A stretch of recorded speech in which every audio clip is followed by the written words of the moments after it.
Welcome. Gio and I have an international guest, a very esteemed international guest at that, joining us today. And it is well after dinner for Jean-Yves. And he is we're going to talk about his first and second career and all the things that he's working on, but he is maybe most notably the the founder of Coworking Europe. I was using too many co's. The founder of Coworking Europe. And Jean-Yves, I can't wait to hear the details about Coworking Europe 2024 and everything else you're working on. So yeah, thank you for joining us so late in your evening. We appreciate the flexibility on time zones. Thank you for having me. Yeah. I'm delighted to be there. Yeah. Good. This will be fun. Gio, do you want to kick us off? I have lots of questions, but yeah, no, I'm just excited. I made the decision that in 2024 I'm going to Coworking Europe. Ooh. But I don't even know where it is and when it is. But I was like, You're in. I made that decision. I'm like, I haven't been, and Liz has tried getting me to go before, and there was always something going on and whatever. And it's just funny. I was clicking through LinkedIn, posting like I'm always posting, and one of his posts came across. I'm like, how have we not had him on? And so that's why I reached out. And so we've been able to collaborate with a bunch of people on the US side, and then a couple in Australia, and I think we did Hong Kong. But that was nice work. Yeah. So excited to have you on and to hear more about what you've got going on, not just with Coworking Europe, but I know you're doing a bunch of other stuff too. But thanks for being with us. No, I'm delighted, as I said, and honored to be on your show. And no, of course, I know you guys, and we met a few times in the US. I usually go once a year to the US to attend UC with Liz. And so, yes, okay. So I'm supposed to introduce myself then. Start from the beginning, Jean-Yves. Wait, where are you joining us from? So I live in Belgium. Born, raised, and everything else in Belgium, French-speaking parts. I live like a small town, half an hour far from Brussels, so which put you almost at the border with France, because Belgium is a pretty tiny country. So I live in the countryside, but not far from the big city. So I like to have both sides, and of course, as we are in the middle of everything in Brussels, we are very close to Paris, Amsterdam, London. It's really really easy to move across Europe nowadays. So my first career, way of speaking, I've been a business journalist during almost 12 years. I was making some investigation. I covered some scandals with listed companies. I had a lot of fun doing that. Yeah, I wrote a couple of books, but after 12 years, I felt like I needed to move towards a new challenge, and I became an entrepreneur, more freelance than an entrepreneur, to be honest. And actually, I was really interested in all those. It was 2009, and at the time we started to hear about so of course the startups movement, but mainly everything which had to do with new innovation models, how companies could innovate, making more horizontal management kind of structure, collaborate more horizontally, but also speaking about it was really the beginning about ecosystems, the companies in ecosystem, rather than having it as a pyramid, hierarchical, etc. And also at the same time, so I was at home. I thought it would be wonderful to walk in my pajama all day, and after 3 weeks I was becoming crazy. I was depressed, and I had an acquaintance who actually told me about a project in Brussels which was called the Hub. And actually it was the Hub, the brand. The Hub was the brand that was the one used before Impact Up. They had to pick Impact Up brand because there were another hub somewhere that had already the brand recorded. And so I was involved in this project, and I was one of the first users, and I didn't know that it was a co-working space at the time. So it was 2009. And all of a sudden, my life became brighter, and I said, oh, it's wonderful. I'm happy to be a freelancer again. And with discussing with that, I was wondering, okay, what's this model is called something like coworking, and I started to Google a little bit, and I figured out that there were one coworking space at least per country in Europe. So I found one in Spain, I found one in the Netherlands, I found one in Germany. And with the people there, we say, yeah, we are in Brussels, the capital of Europe. Why couldn't we have a meetup with those guys? And we say, yes, okay, let's do it. And we were expecting like 40, 50 people maybe. We reached out to Manuel Zia, who still nowadays the runner of Coworking Spain. We reached out to Bithouse Berlin, which was one of the first co-working space in Europe and even in the world back then. And we were really amazed to, at the end of the day, we had ultimately 150 people who came from 30 countries. In 2009, 30 countries. It was 2010 because it took us some months to organize it. Yeah. And what was amazing, 10 people flew out of the US to attend the conference in Brussels. And we say, oh, there is something in the area. We should investigate further what's happening. And wait, who and were the then 10 people that came? Do you remember? Yes, there was one VP from Steelcase who came. Yeah, from Alex, yes, was there were Alex Hillman one of them? No, he No, came okay. to the Berlin second one. And who was there? Yeah, I'm like Totally. I was just curious. losing track. But yes, 10 people. Yes, Yeah. yes, yeah. I feel sorry for them because I know their name by heart, but just like too late. But yes, some of the family affairs. Familiar face in the co-working world, Yeah. even nowadays. So, and then it was the first meetup worldwide. Actually, at the end of the day, we were not aware of that.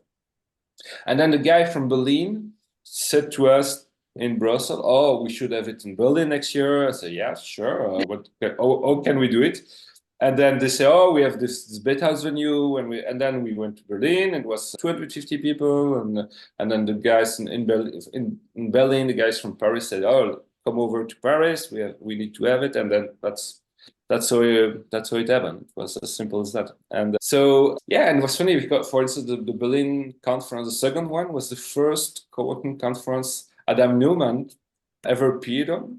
They contacted us, and it was funny because we were a little bit doubtful about what WeWork was because they were claiming we have 4 locations in New York.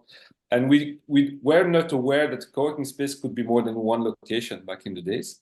And then he sent us pictures, but they seemed like Photoshop. So we were like a little bit, yeah, is it really a thing? And then ultimately figured out the gas was really meant it, etc., and became what it became. And we know the whole story now. But those things that when you look back at it, and it's really funny. And it happened like it, organically. And so some people back from those days. So I met Liz also because they had the meetup in the US in Austin, and Liz was there, and then they started Juicy as well, almost at the same time as well. So it was a good experience. When you look at you think about it, this was really exciting. It was really the beginning, and yes, it sounds like any new industry in the making that started like that, like a little embryo, a few people here and there. And wait, so how many people came last year to Co-working Europe? Yeah, the challenge is that we still post-COVID time. So the biggest conference we ever had was 600 people. It was in Amsterdam. It was the year before COVID. Okay, and in the last conference in Porto was last November, and we had 420 people, something like that. So we are not back to where we used to be then. But overall, what we can say, we compare it, is that the quality is higher in terms of discussion, because we have also a community like you have with the GWA conference or Juicy. It's just that yes, it's more an industry in the way that the players, the operators are. like I saw in the US as well. So they are bigger, they are sounder. We have higher level discussion. Yes, now it's not speaking about should I move from 100 square meter to 200 square meter? It's more should I move from 10,000 square meter to 20,000 square meter? So yeah, in terms of scale, yes, it has changed. In terms of everything, there is more maturity. But we really see that we still are in the very beginning, because if you compare the situation between London, Amsterdam, some major cities where yes, you have an offering which is becoming really sound and at the standard you could have in any kind of workspace provision that is not flex. You start to see that in a pretty high scale now, but the time you move out of this area is still very limited. There is a huge difference between the countries in Europe, between the sub-regions in Europe. And there you see that there is no leveling of the playing field yet that we can see. If you take London, which is the most mature cotton market in the world, likely, and you take, I don't know, Italy, so the gap is it's almost a decade of difference if you really consider it. And even in Italy, if you take Milan or Torino, it's not to compare even with Rome. So yes, this is where we are now. It's still something which is in progress. So where is it this year? So I can go ahead and start booking my flights. Okay, we haven't announced it yet. We hope we could already, but yeah, if you go on the website, there was some hints already that you can find. It will be Southern Eastern Europe, and it will be north of Greece. So with all that, you already have a lot of things. You can sort of triangulate those. Yeah. November 13th and 14th. That's it. And this is Sophia. Yes, nice name. I like a beautiful name. It sounds good. Yeah, it means wisdom. It means wisdom. So yeah, it could. Yeah, no.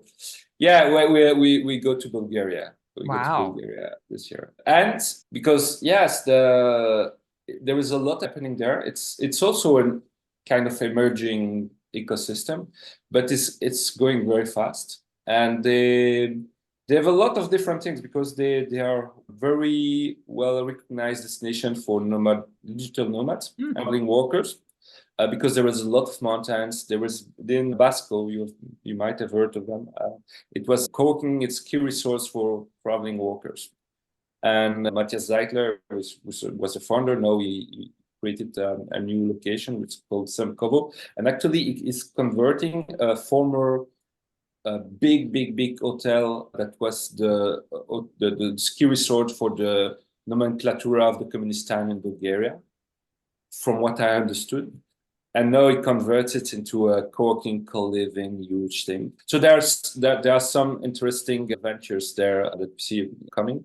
We're partnering up with Campus X, which is a big network of focused on co-working, on startups and digital economy, co-working space, which is there was a whole story there because there was a big IT company, Bulgarian IT company, that was taken over by the big US group. I'm not sure which one it was, but it poured a lot of money all of a sudden on the ecosystem in Bulgaria that seeded a lot of new initiatives, including co-working spaces and new facilities.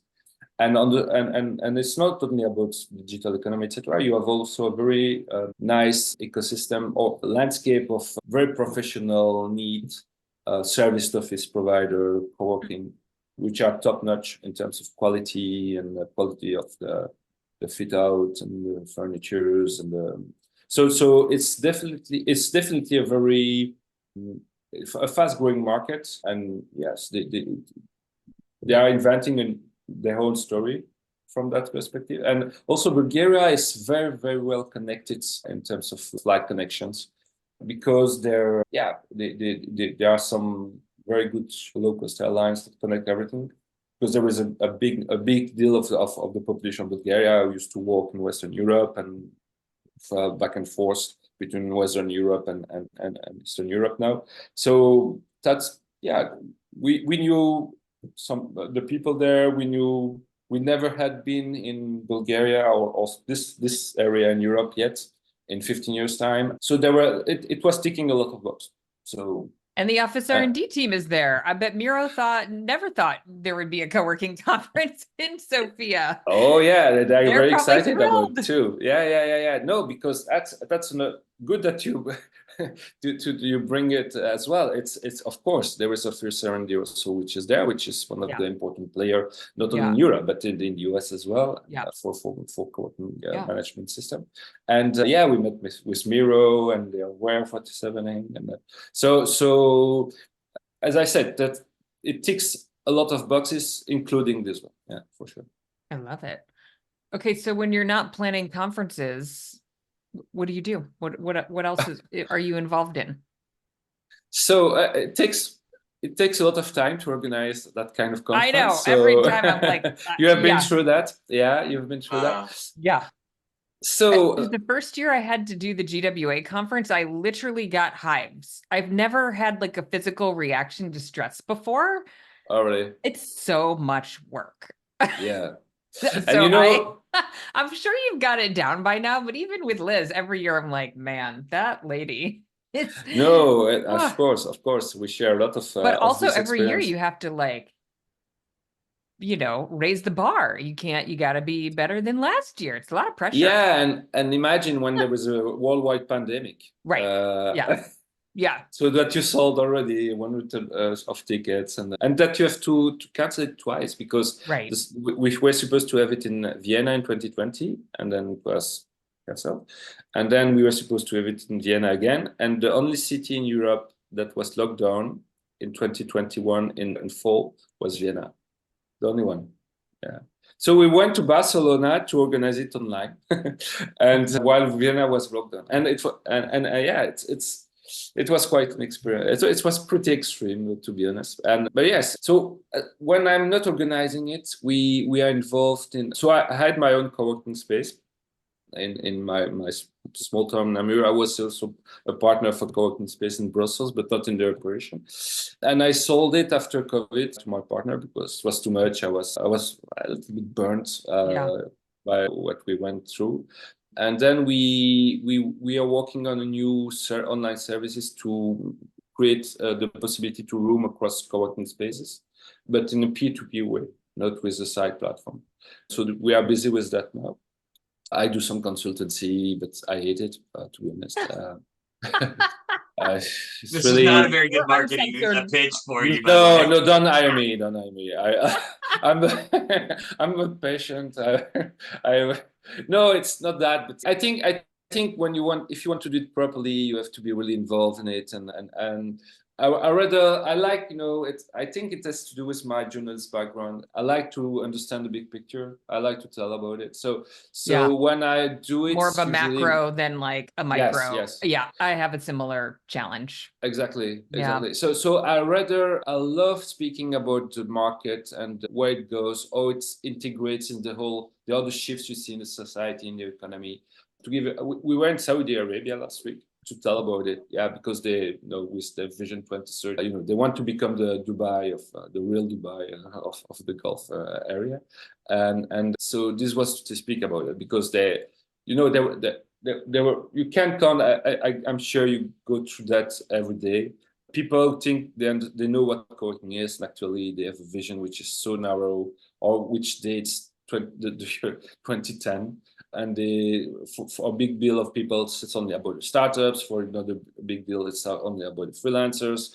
They all think that, okay, I will create a co-working space somewhere, and all of a sudden it will be filled in with so many players. They have a misunderstanding about the fact that it's a service, it's a hospitality business. You have to be flawless about the level of service you provide. There's also all this segmentation. You want to accommodate people who are in the executive suits the same way you will address the guys who is in the countryside working on with craftsmen and things like that. But all those segments are worthwhile to address. They need to be addressed in a specific way. You need to all this story of this important dimension of the branding or the value you create around of the service. So those are things that are critical, and you know it better than anyone else. And in this area, but so many people are still so far away of understanding it.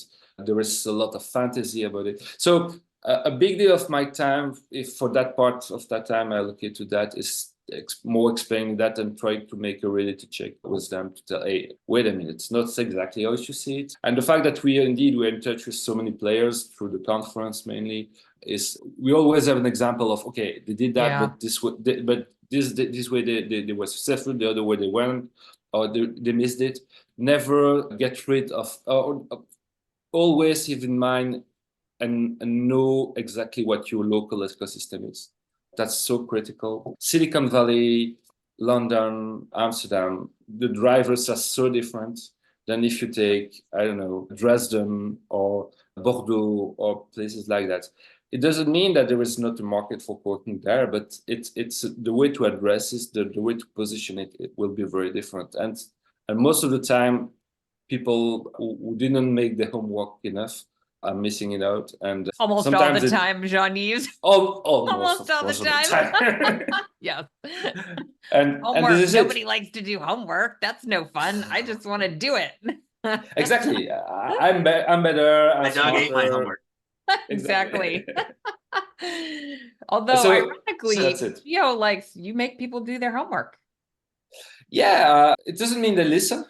Yeah. Because there is no, when you are the one who wake them up when they were making this wonderful dream, you are not always welcome. Totally. You're like, tap, tap, tap. Hey, exactly. let me what show a you good how the idea real it world is. is gonna work. Exactly. I love it. But this is the thing. Yeah. So that's it. But it's true that this is a demand. That's why also when we work on the program for the conference, and we try to really have this different. We have discussions or keynotes which are very spot on pricing policy, or what should be the frequency of my Wi-Fi, or things which are super on the operation side of the thing, and on the other side also how to integrate with new activities. So a big move we see now is in the upgradation, so co-working with something else, for instance. So and then that's also an interesting part of what we like to do, but I'm sure it's exactly the same with when at the GWA or when we organize a conference, to make the connection with the other industry, the other moves, because yes, you have to be involved in something that is connected with the rest of your surrounding, immediate, direct surrounding. And this is what makes things also interesting. And this is why we think we can also add a value to the community of operators, that we can open the eyes and, okay, did you know that these guys there, they do that like this, and this is the reason why they do it. So hopefully this is why people see a value in what we do, and also ourselves, seeing that this value is provided and the people are grateful for it, hopefully. But that's a little bit the goal, yeah. So as you think about the community, and you're talking about understanding your ecosystem and everything else, I mean, what would you say the characteristics are of Coworking Europe as you look at the people that come together? It's funny because for a long time, I would look at Juicy and GWA, and it was very distinctive feels and vibes between the two, but they've slowly kind of become very much the same type of vibe, right? Before it was very apparent. So how would you explain your community vibe that you've built with Coworking Europe? So we had this, but Liz went through that as well. Auntie, the GW went through that. So as you know, Europe is not a country; it's 27 countries, or even 35 if you take beyond the European Union. And each one of them is its own structure and history, etc. So, for instance, you had Business Center Association in Spain for more than 30 years. You had the Business Center Association in France for more than 30 years. You had the Flex Association before it was the British Workspace Association in the UK for same thing, like born in the 80s or 90s. And yeah, it was business centers. So it was service office, it was things like that. And when they saw the co-working, vibe emerging, they first of all saw it like, okay, those are the kids. It's a playground for startups or freelancers. This is not a real market, etc. And slowly, they had to figure out that the society was changing and the work values were changing. People were expecting something different, and this was something that also with maturation of traditional co-working approach in the way, yes, when we start to speak about service, hospitality, community, the branding side of the thing that was not so much addressed by the traditional business centers. So especially in Europe, because it was most of the time family business, but family businesses. So if you take in Italy or Germany, you had a big business center in a 100,000 inhabitant town somewhere, and they were big in the town, but the business was okay, but basically it was about the story. So you saw that indeed conversion coming in Europe as well. So you still have a legacy of that. For instance, in Spain, you have the historical Workspace Association, which was a business sector association in the beginning. I know they called themselves the Co-working and Service Office Association. But they just changed their name. They just added. No. They started to figure out in Belgium, for instance, you had the Belgian Workspace Association, which, if I have to remember exactly the numbers, but I think I try not to make it up too much. But imagine that they had 50 members before the era of co-working, like early 2010s. Now they have 200 members. So they had to, embrace this rise of new players. Otherwise, they would have to be put aside.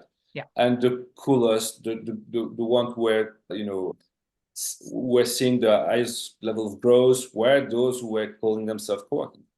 And you see now that's the thing, that a big player, for instance, in Belgium, they have 14 locations, and they are in the suburbs, which is unusual in Europe. Most of them are in the centers of the biggest cities.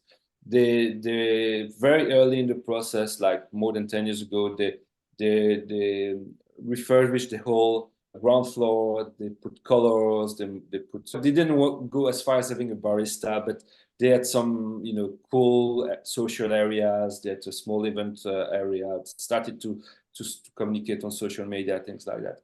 And because they figured out that something was changing, and they had to address also this new generation of workers and etc.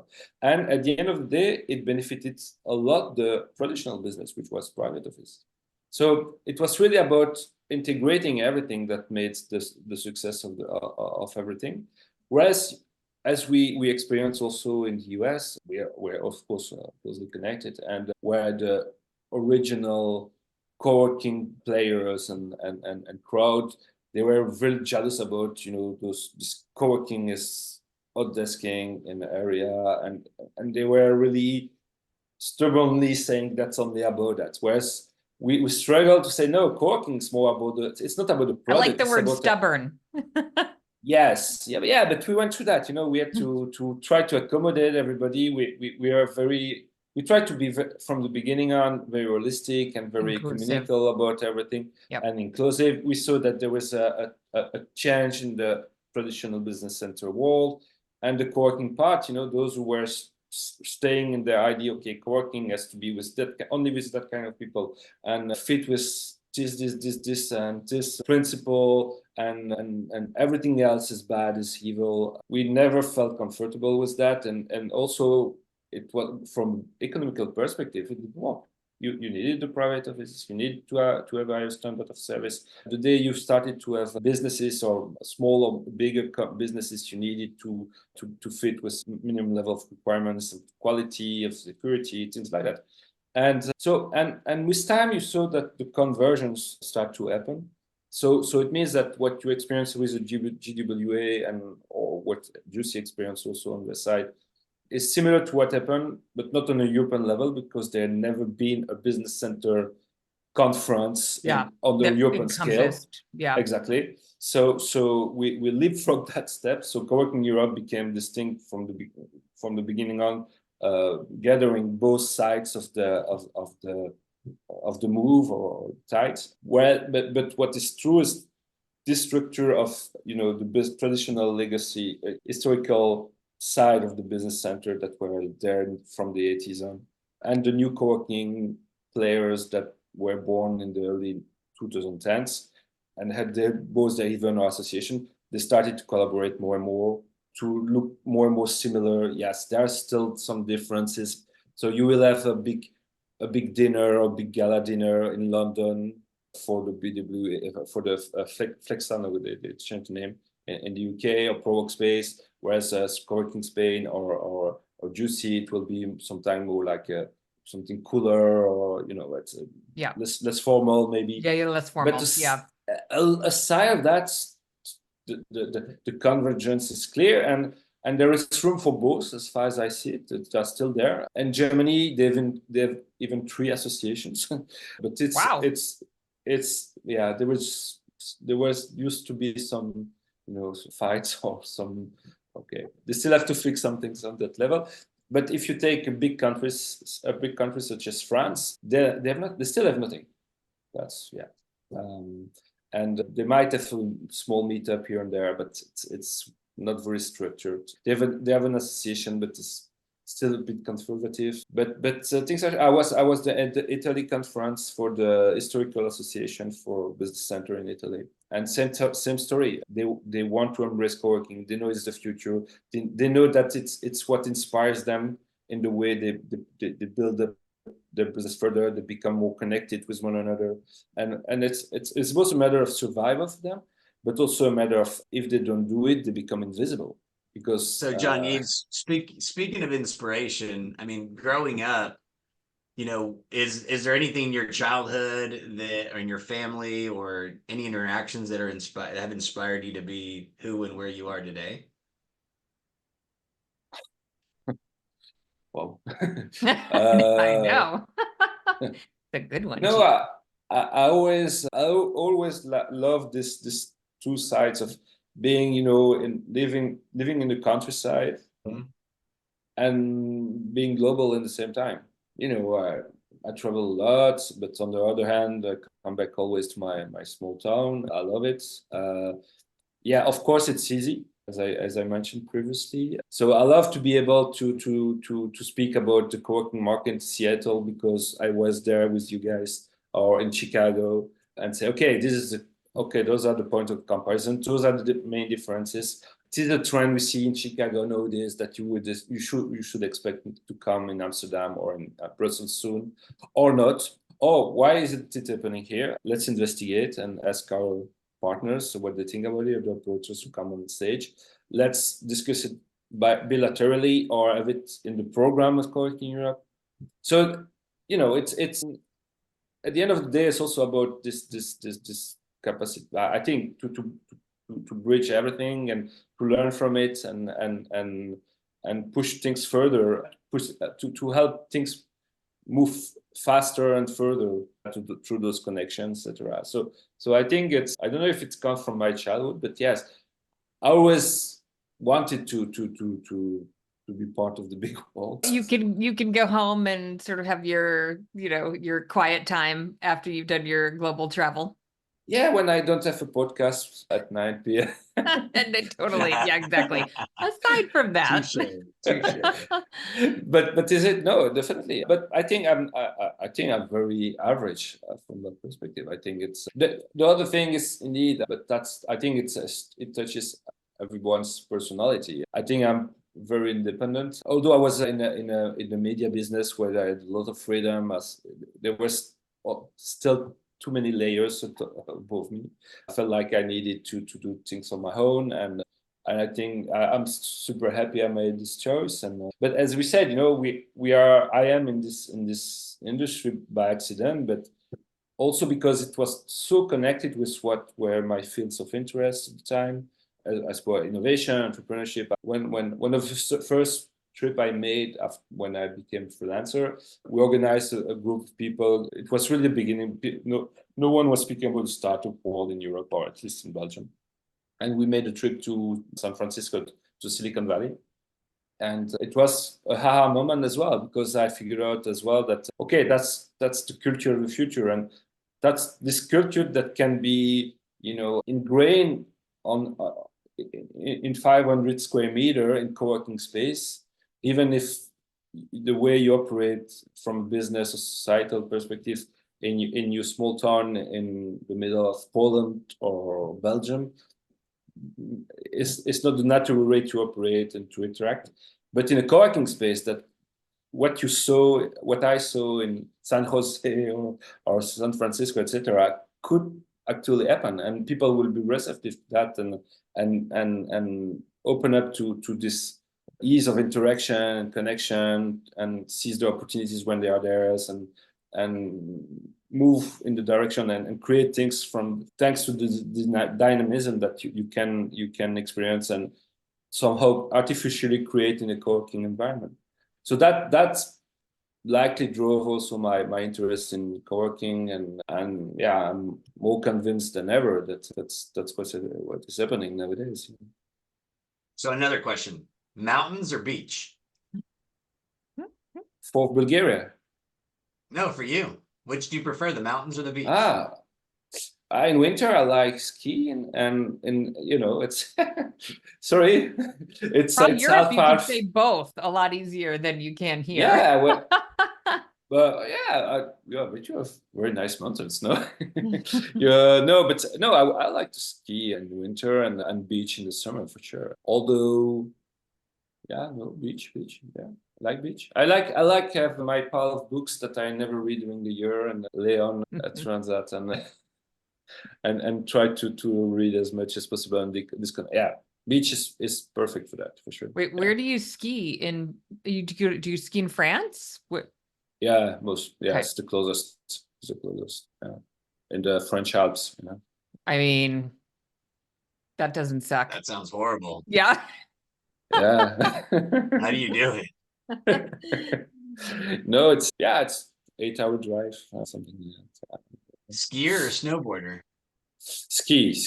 Yeah. Okay. I'm too lazy to learn snowboarding. Life is too short. I know. I get And tempted they're though. reckless too. The people with like the stuffed turtles on their butts, like the snowboarders who are learning. I'm a little bit tempted. My daughter wants to learn. We ski, so we're 3 hours from Lake Tahoe, which has mountains, and my daughter wants to learn how to snowboard, and she doesn't want to do it by herself. I was like, I could probably learn with you, but yeah, it might be past the time for that, Jean-Yves. Yeah, same thing. Yeah, in my 30s, I was thinking, okay, yeah, I have to do it. But I had the same project with kite surfing. I said, yeah, no, because you're on holiday and you have to take the lessons during 1 week, and yeah, no. But so I go back to my pile of books and my Kindle And your skis in your and pile. that's it. I just what I learned was a kid, and I enjoyed this way. And Okay. yeah. Final question. So for those who are, thinking about co-working Europe this year, it's a little early, but what are you most excited about this year in the industry or for the conference? In the industry and for Either one. Either one. Pick. Okay. So what we had in Porto last year, we really felt the beginning of this a new trend, which I mentioned it briefly during the discussion. You see this hybridization. So, for instance, we had a discussion about you have residential projects that integrate a co-working facility in the project and open it up to third parties. So you don't need to have an apartment in the building complex or to use the facility, but it's there and provide. And I think it's especially important for markets, less dense markets. So if you're a standalone co-working operator and you want to go in the tier 3, tier 4 city or this suburb, which is pretty remote. It's hard to have a co-working space standalone as a standalone business. So I think this is an important trend that we need to understand, encourage, I think, in order to grow the offering from a geographical perspective. Yep. So we spoke about, of course, the shopping malls that start to integrate some more co-working facilities. So you see, you read more and more about projects that are multi-services, and co-working is part of it. Mhm. The challenge is, how do you market that? Because how do you know if you are close by that there is a co-working space that fits your needs in the shopping mall, for instance, or is it residential complex? And there's still a lot of solutions to be invented or found in order to create to bring visibility and common understanding, etc. So we also saw the trend, which is very strong, of verticals in co-working, meaning that, for instance, medical houses that are now created by operators that really look like co-working operator. So, for instance, here in Europe, but in the US, you have, I think you go through the same challenge. Physicians are getting older, so local doctors, etc. It's harder to find. So they gather in an area, and for the moment they have to do it by their home. So they buy a house together, they hire a secretary together, or pay a service line, etc. They have to do it all together, and so they create a kind of non-for-profit legal body, incorporate whatever. It's a lot of time, a lot of energy, a lot of capex, etc. So now you start to see big companies that do it turnkey. And before you had the WeWorks or the industrials, etc., now you start to see the kind of industrial swarm medical houses where you have those doctors that are 3, 4, 5s. Yep. And everything, the facility management, the procurement for the medicines, etc. It's done by this entity, just one invoice. And I think that's one of the big trends you will see growing up, but not only for medical houses, and many different fields as well. But if you scratch everything and you look at it, down in it, at the end of the day, it's a co-working business.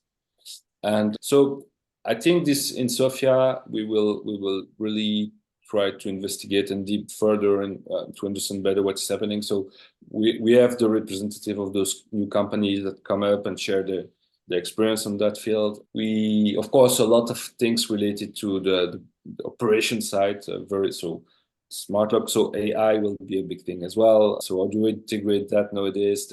We see so many things that are different. So can you do community management with those kind of questions? It's always good to have like some discussion that would between people who are for or against. And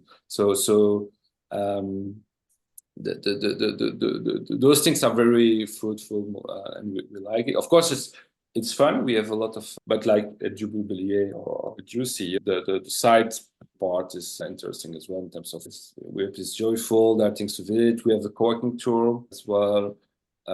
People want to stay a bit longer. We will have a partner. One of the partner we have, they have themselves a partners to organize tour in the regions for people who want to maybe sightsee a little bit further. Yes, that's it. We try to cover a lot of different areas, either very deep, spot on the very operational side of the business, or a broader picture. So where are we moving forward? Is digital? No, that's really a segment you should invest in or not. Those.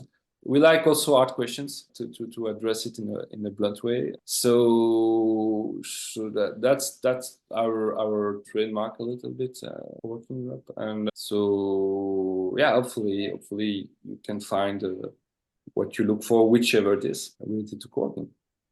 Well, Gio's in. Oh, I'll be there. November. What about you, Jamie? I'm booking tonight. I know. I like that it's before Thanksgiving, because the Thanksgiving week can be hard, to ditch the family and come over. So it's a little earlier this year, which is perfect. Yeah, we always try to be, to avoid family issues for our American friends with this Thanksgiving thing.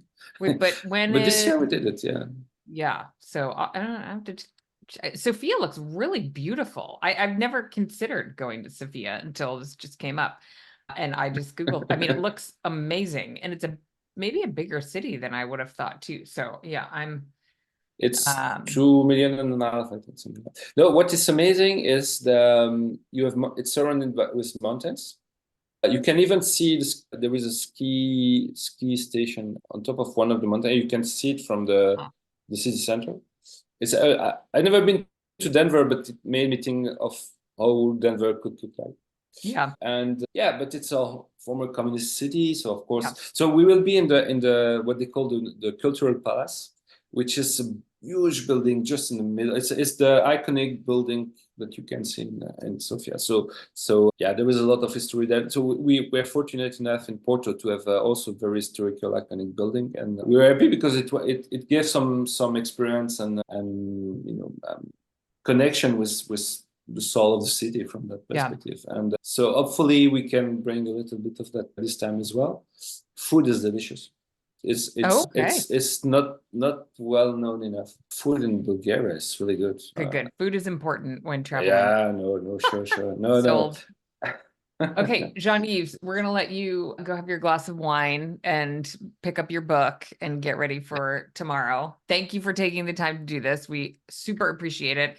And it was great because if you feel like I see you at conferences, and conferences are hard. It's like in passing and you get to say hello, but don't talk about anything very meaningful. So I'm glad we got to do this. Thank you, Gio, for inviting Jean-Yves to be a guest. Absolutely. Thank you for having me. Of course. Thank you for having me, guys. Let me know, and everyone is most welcome. And so 13th and 14th of November, and Sofia, Bulgaria. So it's not announced yet, but then it's now we have a preview. Just announced. You have the one. You have the one. We'll put the link in the show notes. Perfect. Thank you, Jean-Yves.